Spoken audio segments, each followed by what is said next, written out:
அன்பு நண்பர்களுக்கு வணக்கம். நான் உங்கள் தோழி ஸ்வர்ணா பேசுகிறேன்.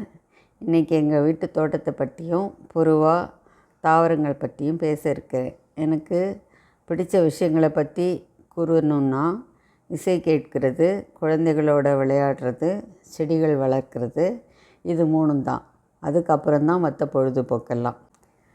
படம் வரைகிறது, கோலம் போடுறது, விதவிதமாய் சமைக்கிறது, கை மருத்துவம், வீட்டிலேயே மூலிகை எண்ணெய் தயாரிக்கிறது, பெண்களுக்கும் குழந்தைகளுக்குமான ட்ரெஸ் தைக்கிறது, எம்ப்ராய்டரி போடுறது, குரோஷா பின்னுறது, கைவினை பொருட்கள் செய்கிறது என்று இன்னும் பல இருந்தாலும் எனக்கு பிடிச்சது குழந்தைகள் போல் வளர்க்குற என்னோடய செடிகளை தான். அவற்றை பற்றி தான் இன்றைக்கி பேச போகிறேன். செடிகளை 3 விதமாக பிரிச்சுக்கலாம். 1 மிதமான தட்பவெப்பத்தில் வளர்கிற செடிங்க, 2 அதிகமாக வெயில் தேவைப்படுற செடிகள், 3 நிழலில் வளர்கிற செடிகள். இந்த நிழலில் வளர்கிற செடிகளுக்கு கூட வாரம் ஒரு முறையாவது கொஞ்சம் வெயில் படுற மாதிரி அதை வச்சு திரும்பி எடுத்து வைக்கலாம். அதனால் அந்த மாதிரி செடிகளை அதோட இடத்துலேருந்து வெயிலுக்கு வச்சுட்டு திரும்பி எடுத்து அதோட இடத்துல வச்சிடலாம். கற்றாழை, கள்ளி, சில விதமான குரோட்டன்ஸ் எல்லாம் கள்ளி வகை தாவரங்களை சேரும். அந்த வகை தாவரங்களுக்கு அதிக வெயில் தேவைப்படும். வாரம் ஒரு முறை தண்ணி விட்டாலே போதும். மரங்களில் பனை, தேக்கு, சவுக்கு இது எல்லாத்துக்கும் தண்ணி நிறைய தேவைப்படாது. ஆனால் வாழை, கரும்பு, நெல் போன்ற பயிர்களுக்கு அளவான தண்ணி தேவைப்படும். சரி, இப்போது வீட்டில் வளர்க்குற செடிகளை பற்றி சொல்கிறேன்.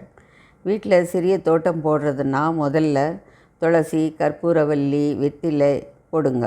இது எல்லாம் ரொம்ப முக்கியமான செடிங்க. இச்செடிகளில் மகாலட்சுமி வாசம் செய்வாள் என்று ஐதீகம் இருக்குது. வீட்டில் குழந்தைகளுக்கு முடியலைன்னா, அதாவது சளி, காய்ச்சல், இருமல் வந்தால் டாக்டர்கிட்ட ஓட வேண்டியதில்லை. இந்த 3 செடிகளோட இலைகள்லேருந்து சாறு எடுத்து குடிக்க வைங்க. சளி சட்டுன்னு பறந்துடும். இல்லாட்டி இலைகளை கழுவி தண்ணீரில் கொதிக்க வைக்கும்போது அதில் ஒரு சிட்டிகை மஞ்சள் தூள், 5 மிளகு, 1 பல் பூண்டு போட்டு நல்லா கொதிக்க விட்டு வடிகட்டி கொடுக்கலாம். குழந்தைங்களுக்கு 1 முறையும் பெரியவங்களுக்கு 2-3 முறையும் குடித்து வர நல்ல நிவாரணம் கிடைக்கும். செஞ்சு பாருங்கள். வீட்டில் கலர் கலரான தாவரங்கள், தினமும் பூ பூக்கிற தாவரங்கள் வைக்க அவரவர் இடத்தை பொறுத்து செடிகளை தேர்வு செய்யுங்க. இடமே இல்லாதவங்க கூட 2-3 தொட்டியை வச்சு வளர்க்கலாம். செடிங்க வளர்க்குறதுல 2 நல்ல விஷயங்கள் இருக்குது. 1, காலையில் எழுந்திரிச்சதும் பச்சை வண்ண செடிகளை பார்க்குறதும், அதில் பூக்களோ மொட்டோ வளர்ந்துருந்தால் மனசு மகிழ்ச்சியாக ஆயிடுதும். அந்த நாளையே ஒரு பாசிட்டிவான நாளாக மாற்றிடும். 2வது, வீட்டுக்குள்ளே செடி வளர்க்குறது அழகுக்கு மட்டுமல்ல, அவை விடும் ஆக்சிஜன் நம்ம அறைக்குள்ளே உள்ள காற்றை சுத்தப்படுத்தி கொடுக்கும். டெல்லியில் சுத்தமான ஆக்சிஜன் கிடைக்க மக்கள் திண்டாடுறாங்க. 2வது, வீட்டுக்குள்ளே செடி வளர்க்குறது அழகுக்கு மட்டுமல்ல, அவை விடும் ஆக்சிஜன் நம்ம அறைக்குள்ளே உள்ள காற்றை சுத்தப்படுத்தி கொடுக்கும். டெல்லியில் சுத்தமான காற்று இல்லாமல் ஆக்சிஜன் கிடைக்கிறதுக்கு மக்கள் திண்டாடுறாங்க. பொதுவாக முள்ளுச்செடிகளை வீட்டுக்குள்ளே வளர்க்க மாட்டாங்க. திருஷ்டிக்காக கற்றாழையை நிலைப்படியில் கட்டுறவங்களும் உண்டு. சாயங்காலம் மலரும் மல்லிகை, முல்லை போன்றவை நம் வீட்டில் இருக்கிற நெகட்டிவ் வைப்ரேஷனை இழுத்து வரும். ராத்திரியில் மலர்ற பவளமல்லி சுற்றுப்புறத்தை நல்ல வாசனையால் நிரப்பிவிடும். மேலும் பிரண்டை, தூதுவளை போன்ற முக்கியமான மூலிகை செடிகள் வளர்க்குறது ரொம்ப நல்லது. இடம் உள்ளவர்கள் காய்கறி தோட்டமும் அமைக்கலாம். அதற்கு தேவை கொஞ்சம் இடமும் நேரமும் பொறுமையும் தான். கத்தரி, வெண்டை, பச்சை மிளகாய், தக்காளி இவைகள் குத்துச்செடிகள்னு சொல்லுவாங்க. இவற்றை தாராளமாக தொட்டியிலோ குரோ பேக்கிலோ வளர்க்கலாம். கீரை, கொத்தமல்லி,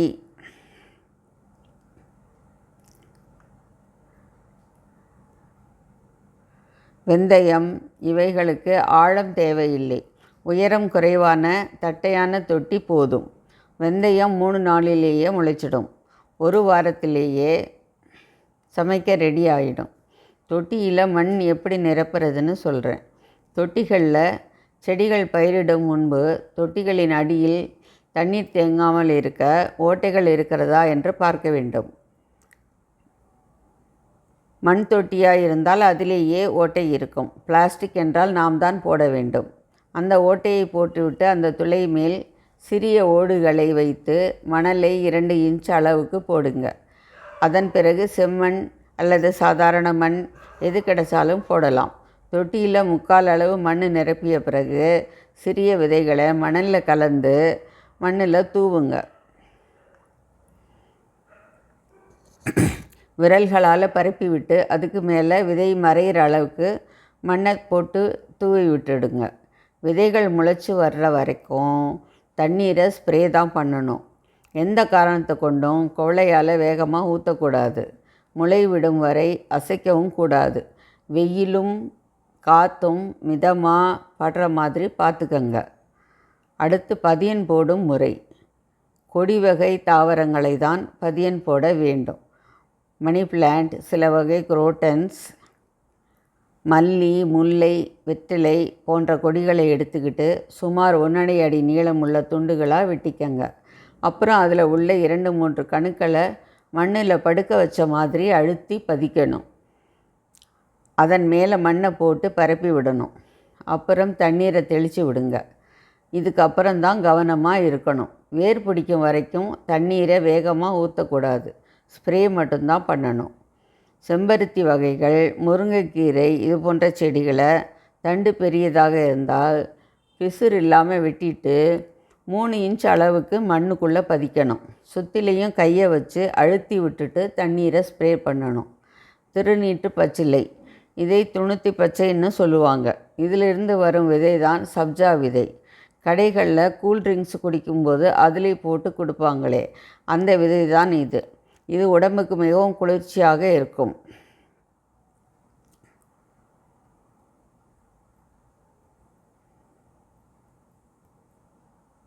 சாமந்தி, கனகாம்பரம் என ஏகப்பட்ட செடி வகைகள் இருக்கின்றன. நம் வீட்டில் இருக்கும் இடத்துக்கு தகுந்தவாறு அமைத்து கொள்ள வேண்டும். நான் ஹெர்பல் ஆயில் செய்கிறேன்னு சொன்னேன்ல, அதுக்கு தேவையான மருதாணி, செம்பருத்தி, கருவேப்பிலை, பொன்னாங்கண்ணி போன்ற கீரை வகைகளை நான் வீட்டிலேயே வளர்த்து வர்றேன். மற்ற பொருள்களை நாட்டு மருந்து கடையில் வாங்கிக்குவேன். நான் இந்த தொழிலை 25 வருஷங்களாக செஞ்சு வர்றேன். பிரண்டை பற்றி சொல்லியே ஆகணும். அதுக்கு எலும்பூட்டும் தாவரம்னு பேரே இருக்குது. அத்தனை மகத்துவம் வாய்ந்தது. பிரண்டையை பலவிதமாக யூஸ் பண்ணலாம். துவையல் செய்யலாம், தொக்கு செஞ்சு பல நாள் வச்சு சாப்பிட்லாம், சூப்பு செய்யலாம், அல்லது ரசம் செய்யலாம், வலி போக்கும் தைலம் செய்யலாம். பிரண்டை துவையலுக்கு முதலில் பிரண்டையை ஓரங்களில் இருக்கும் நாரை எடுத்துவிட்டு துண்டுகளாக வெட்டி கொள்ளவும். சட்டியில் நல்லெண்ணெயை ஊற்றி காய்ந்ததும் கடுகு, உளுந்தம்பருப்பு, வரமிளகாய், கருவேப்பிலை போட்டு தாளித்து பிறகு கழுவி வைத்த பிரண்டையை போட்டு நன்கு வதக்கவும். ஒரு சுண்டைக்காய் அளவு புளி சேர்க்கவும். உப்பு அளவோடு சேர்த்து கொள்ளவும். ஆறியதும் மிக்சியில் போட்டு அரைத்து எடுக்கவும். சோற்றுக்கு தொட்டு கொள்ளலாம் அல்லது சுடுசோற்றில் நல்லெண்ணெய் அல்லது நெய் சேர்த்து பிசைந்து சாப்பிடலாம்.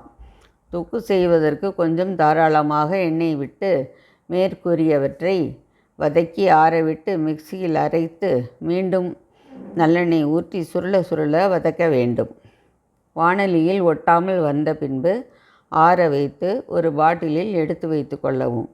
பிரண்டை தைலம் தயாரிக்க நல்லெண்ணெய், கடுகெண்ணெய் இரண்டையும் சம அளவு சட்டியில் ஊற்றி 5 பல் பூண்டு, ஒரு துண்டு இஞ்சி, 4 கற்பூரம், ஒரு ஸ்பூன் கருஞ்சீரகம், சிறிது மஞ்சள் தூள், அரிந்து வைத்த பிரண்டை 2 கைப்பிடி அளவு எடுத்து வைத்து கொள்ளவும். முதலில் பிரண்டையை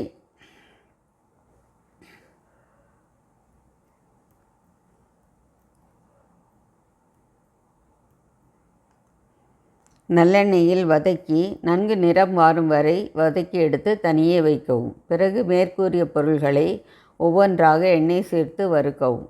இறுதியில் பிரண்டையையும் சேர்த்து வறுக்கவும். முக்கியமான விஷயம், எண்ணெயில் புகை வரக்கூடாது.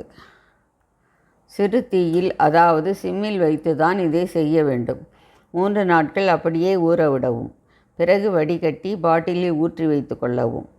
வலி உள்ள இடங்களில் தேய்த்து வரவும். எப்படிப்பட்ட வலியும் சரியாகிவிடும். எண்ணெய் தேய்த்த பிறகு சுடுநீர் ஒத்தடம் கொடுத்தால் இன்னும் சிறப்பு. ரோஜா செடி வளர்ப்பது அனைவருக்கும் மிகவும் பிடித்தமான ஒரு விஷயம். இவற்றையும் பதியன் போடலாம். நன்கு கனமான தண்டுகளை தேர்வு செய்து தொட்டியில் சாய்வாக, அதாவது சாய்ந்த வாய்க்கில் வைக்கவும். கைகளால் அழுத்தி விடவும். நிறைய இலைகள் இருந்தால் வெட்டி விடவும். 4-5 இலைகள் இருந்தால் போதும். அதிக இலைகள் இருந்தால் காற்றில் அசைந்து வேர் பிடிக்காது. ரோஜா செடி வளர்க்க இயற்கை உரத்தை போட்டால் நன்றாக வளரும். காய்ந்த முட்டை ஓடு, வெங்காயத்தோல், பூண்டு தோல், வடிகட்டிய காய்ந்த டீ தூள் பால் இல்லாமல் இருக்க வேண்டும்.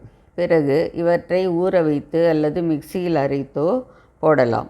டிஏபி உரம் வாங்கி போட்டீர்களானால் அதில் 6 அல்லது 7 உருண்டைகள் மட்டும்தான் போட வேண்டும். அதற்கு மேல் போட்டால் இலைகள் காய்ந்துவிடும். ஆனால் இயற்கை உரம்தான் எல்லாவற்றுக்குமே சிறந்தது. அந்த உரத்தை நாமளே வீட்டில் தயாரித்து கொள்ளலாம். அதற்கு ஒரு பழைய வாளியை எடுத்துக்கொள்ளுங்கள். தினமும் வீட்டில் உள்ள காய்கறி கழிவுகளை போட்டு வையுங்கள். அதன் மேல் சிறிது மண் போடவும். அதன் மேல் முட்டை ஓடு, காய்ந்த டீ தூள், வேப்பம் புண்ணாக்கு என்று போட்டுக்கொண்டே இருங்க. அது மாதிரி ஒவ்வொரு முறை போடும்போதும் அதன் மேல் மண்ணையும் போட்டு விடுங்க. வெயில் படும் இடமாக இருந்தால் நல்லது. மாட்டுச்சாணம் கூட ஒரு நல்ல இயற்கை உரம். அது கிடைத்தால் தனியாய் காய வச்சு பிறகு அதில் உதிர்த்து போடுங்க. குறைந்தது 2-3 வாரங்களான பின்பு மக்கிவிடும். அதன் பிறகு செடிகளுக்கு போடலாம். செடிகள் வளர்ப்பு முறை பற்றி சொல்லணும்னா நிறைய இருக்குது. நான் இப்போ சொல்லியிருக்கிறது அடிப்படை விஷயங்கள் தான். இதில் சொன்ன ஒன்றை பற்றியும் அடுத்தடுத்த வீடியோவில் விரிவாக சொல்கிறேன். யாருக்காவது இது பற்றி சந்தேகம், கேள்விகள் கேட்க விரும்பினால் கமெண்டில் பதிவு செய்யுங்க. சப்ஸ்கிரைப் பண்ணுங்கள், ஷேர் பண்ணுங்கள். மற்றொரு பதிவில் உங்களை சந்திக்கிறேன். அன்புடன் ஸ்வர்ணா.